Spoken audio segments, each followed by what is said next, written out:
Hello Year 5, this is Mrs. Friend here and here to read you Chapter 9, The Big Fight from the boy at the back of the class. The next morning I told Josie, Michael and Tom about the unexpected adventure my mum had taken me on, and they all said they wanted to come with me next time and meet the man in the red turban with the king's heart too. None of them had ever seen the inside of a pomegranate before, so I tried to describe the colour and shapes of the seeds to them on the bus. But they still looked confused, so I drew them this picture on the back of my exercise book instead. I think pomegranates are now my favourite fruit in the whole wide world, not because of the way they taste, but because of how they looked. On the outside they look like extra shiny balls that have been dipped in a bucket of sunset colours like peach and pink and gold, but the inside is even cooler, because when you pull it open, it's like finding a million sparkly red rubies all squashed together inside a round suitcase and bursting to get out. You have to push one out gently, Mum had said, when she had cut mine open and showed me how to pop the seeds out. See, as if you're plucking out jewels from the roof of a cave.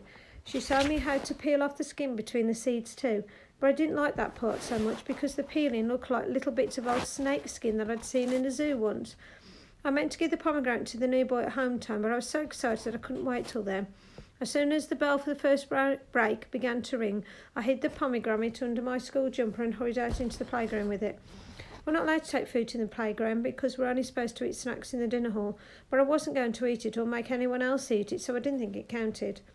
The new boy followed us out because he knew we were his friends now. He had stopped disappearing every break time and only went to have his seclusions during lunch times. Even Miss Hemsley had stopped coming out during first breaks and went to the staff room, which I think meant she knew we were the new boy's friends too. "Here," I said as soon as we got into the corner of the playground, and pulling the pomegranate out from under my jumper, I held it out for him. "It's for you." Josie and Michael looked at each other and Tom looked at me, and we all waited for the new boy to say something. But he just stared and stared, first at us, then the pomegranate, and didn't say or do anything. "Knew you should have put a sticker on it," whispered Tom, shaking his head. Then slowly the new boy reached out and took the pomegranate in his hands. "Home," he said quietly, his lion eyes getting very big. "I have home." "Yes," I said, "your home in Syria. I've seen it on a map. You know, map." The new boy fell quiet, and then for the first time since we'd met him, he smiled. Not a small smile or a side smile or even half a smile, but a real proper smile that went from one cheek to the other, which made his eyes smile too. He opened his mouth to say something when suddenly Brendan the bully pushed past us. "Gimme that," he said, and he snatched the pomegranate from Amit's hands. "Give that back," I shouted, feeling scared and angry at once. "Make me," said Brendan the bully, as he turned around to face me.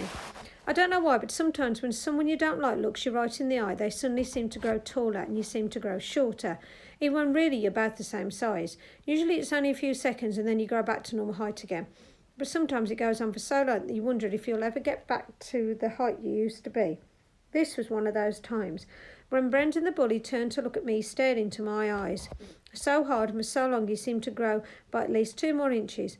But I was feeling so hot and angry that I could feel my ears going red, and I didn't care. I took a step forward and tried to grab the pomegranate back.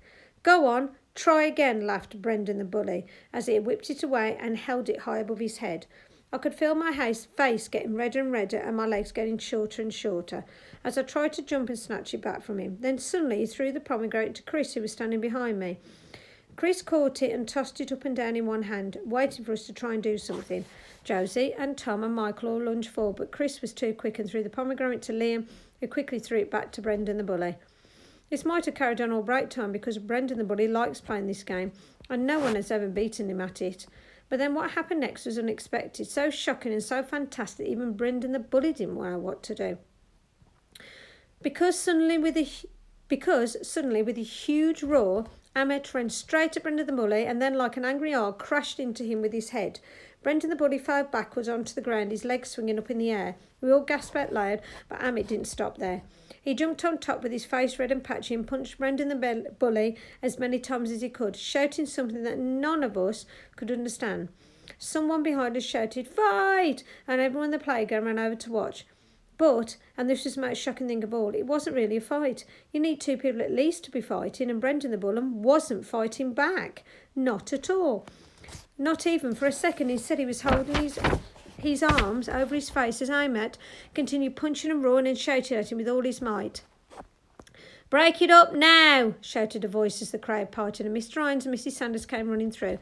But Emmett wouldn't stop. He was like a machine that didn't have an off button, and he continued to punch and punch and punch just as hard and as fast as he could. "Right, young man," cried Mr. Irons, and grabbed him by the back of his jumper. Mr. Irons lifted Emmett off Brendan the bully while Mrs. Sanders pulled Brendan the bully back to his feet. Everyone fell quiet, but I don't know if that was because we were wondering what was going to happen next, or because none of us could quite believe that Brendan the bully had actually been hurt. His face was bright red and his eyes looked watery, and there were tiny stones from the playground floor stuck to the sides of his cheeks. With a horrible glint in his eye, Mr. Irons stared at Emmett and shouted, "What do you think you're doing, boy, eh?" Emmett stared angrily at the fall and didn't say anything. "Who started this?" shouted out Miss Sanders. He was so angry she'd forgotten to look over her glasses and was looking at everyone straight through them. I immediately pointed to Brendan the bully, and so did Tom and Josie and Michael. "Right, all of you with me now," ordered Mrs. Sanders, dragging Brendan the bully by the arm across the playground and into school. Mr. Irons flicked his hand and pointed to the doors, his nose whistling louder than it had ever whistled before. I followed, Tom and Josie and Michael, as we all hung our heads and made our way through the crowds. Everyone stared at us and then stared at Emmett. His face was redder than mine. His lion eyes were so big and wet it looked as if they were drowning. He wiped away an angry tear and looked back over his shoulder. I looked back too and saw lots of bright pink spots all over the playground. The pomegranate had smashed open and all its ruby red seeds had been crushed beneath everyone's feet.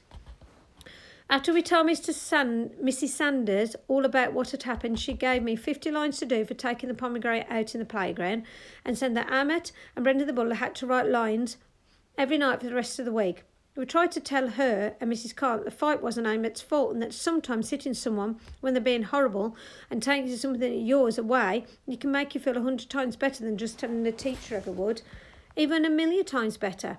But they shook their heads and said that Emmett should never have hit Brendan the bully. We didn't say anything after that, because sometimes you can tell when grown-ups won't listen anymore. Usually say, "That's the end of it," or "I've said my piece and that's that." Teachers always say, "That's all, you can leave now." As we left, I told Emmett that I was sorry for getting him in trouble and that we'd try and find another pomegranate for him. All he did was give me a nod and a thumbs up. I think it was his way of telling me not to worry, and that being able to roar like a lion on top of the bully was well worth doing lines for, even if it was hundreds of them in a language he didn't know how to speak yet.